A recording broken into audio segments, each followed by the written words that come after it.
Assalamualaikum warahmatullahi wabarakatuh. Saya akan menjelaskan tentang metabolisme. Metabolisme berasal dari bahasa Yunani metabolisme yang berarti perubahan. Metabolisme memiliki 3 tujuan. 1. Konversi makanan menjadi energi untuk melakukan proses seluler. Yang kedua, konversi makanan atau bahan bakar menjadi bahan penyusun protein, lipid, asam nukleat, dan beberapa karbohidrat. 3. Pembuangan limbah nitrogen. Metabolisme memiliki fungsi sebagai berikut. Yang 1. Mengganti sel atau jaringan yang rusak. 2. Respirasi jaringan pada tubuh. 4. Penyusun unit pembangunan sel. Yang 5. Menghasilkan energi dari perubahan zat makanan yang ada pada tubuh. Assalamualaikum warahmatullahi wabarakatuh. Assalamualaikum warahmatullahi wabarakatuh. Perkenalkan, nama saya Dira Yepi Rabi Rabani dari kelas 11 MIPA 4. Di sini saya akan menjelaskan tentang respirasi aerob. Respirasi aerob bisa kita artikan sebagai sebuah reaksi pemecahan senyawa glukosa yang memerlukan bantuan oksigen. Oksigen di sini memiliki peran dalam menangkap elektron yang kemudian akan bereaksi dengan ion hidrogen dan menghasilkan air H2O. Kejadian ini akan berlangsung dalam tubuh kita di dua tempat, yaitu sitoplasma atau berlangsungnya glikosis.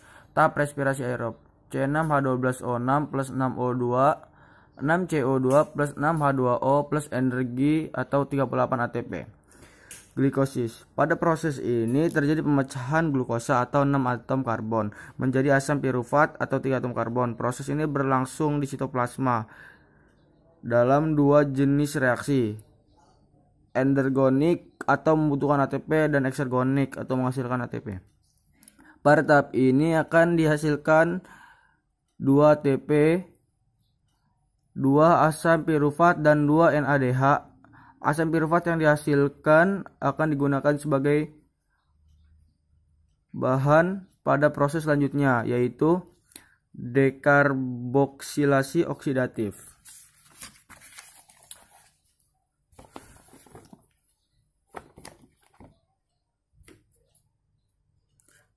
Pada proses dekarboksilasi oksidatif terjadi perubahan asam pirufat menjadi 1 asetil.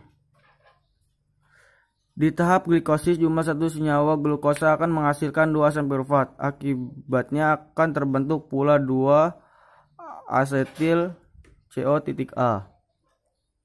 Proses ini akan membutuhkan koenzim A yang akan menghasilkan 2 NADH NAD. 2 molekul asetil CO.A akan menuju terhadap berikutnya, yaitu siklus Krebs. Siklus Krebs ini juga sering disebut sebagai daur asam sitrat dikarenakan pada tahap ini dihasilkan senyawa awal berupa asam sitrat. Tempat berlangsungnya tahapan siklus Krebs adalah di dalam matriks mitokondria. Hasil dari siklus Krebs adalah senyawa yang berfungsi sebagai penyedia kerangka karbon untuk sintesis senyawa lain, 3 NADH, 1 FADH2, dan 1 ATP untuk setiap 1 asam pirufat. Ya, di sini juga ada kesimpulannya, yaitu seluruh proses respirasi aerob ini terjadi dalam tubuh kita. Lebih tepatnya di sel tubuh kita, yaitu di sitoplasma, berlangsungnya glikosis, dan mitokondria atau berlangsungnya dekarboksilasi oksidatif, siklus Krebs, dan transport elektron yang menambah glukosa sebagai sumber energi tubuh manusia. Sekian dari saya. Wassalamualaikum warahmatullahi wabarakatuh. Nama saya Ranjana Maulana dari kelas 12 MIPA 4. Apa itu respirasi dan perbedaannya dengan aerob? Respirasi aerob adalah peristiwa pernapasan yang tidak membutuhkan oksigen untuk kelangsungan hidup dan memungkinkan pembentukan energi ATP. Resepsi anaerob dapat menghasilkan lebih sedikit daripada respirasi aerob yang dapat menghasilkan energi dalam jumlah besar. Secara keseluruhan, respirasi aerob menghasilkan ATP, NADH, NADT, sehingga terjadi gli, glo, apa sih? Glikos, glikolisis aerob, anaerob dapat terjadi.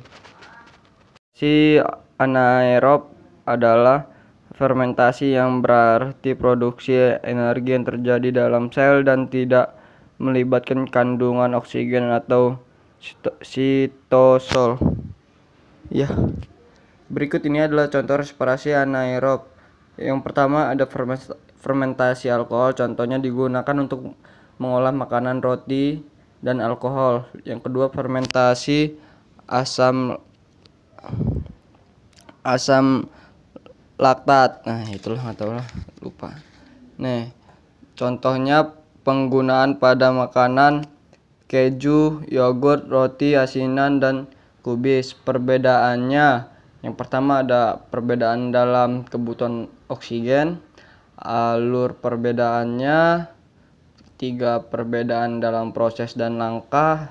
4 produk yang diproduksi perbedaan yang keempat produk yang diproduksi. 5 perbedaan dalam hasil sekunder.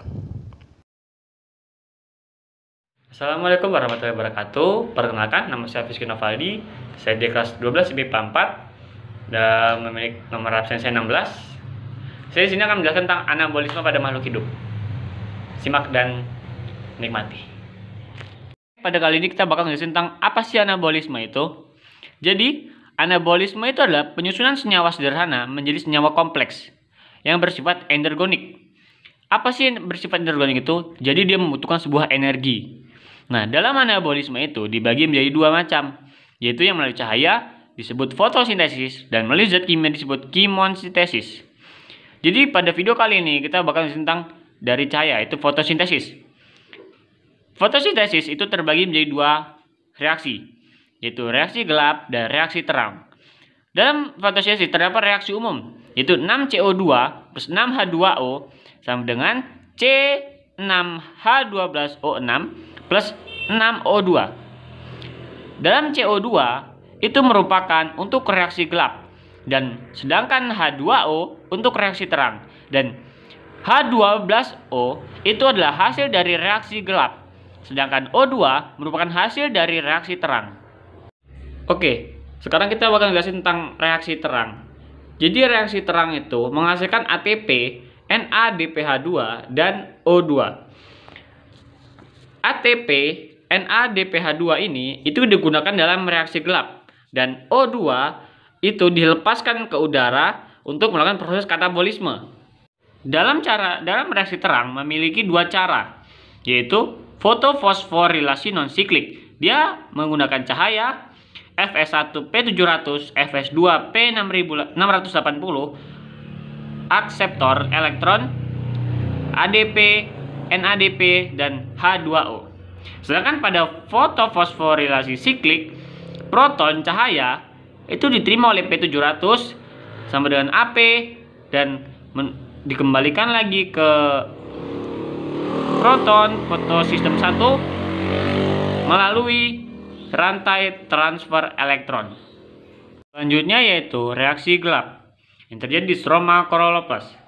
CO2 harus membentuk gula, dan dalam membentuk gula itu dia membutuhkan ATP, NADPH2. Dan hasil dari itu adalah 1 molekul gula C3 dari 3 CO2. Dalam reaksi gelap terdapat 3 tahapan.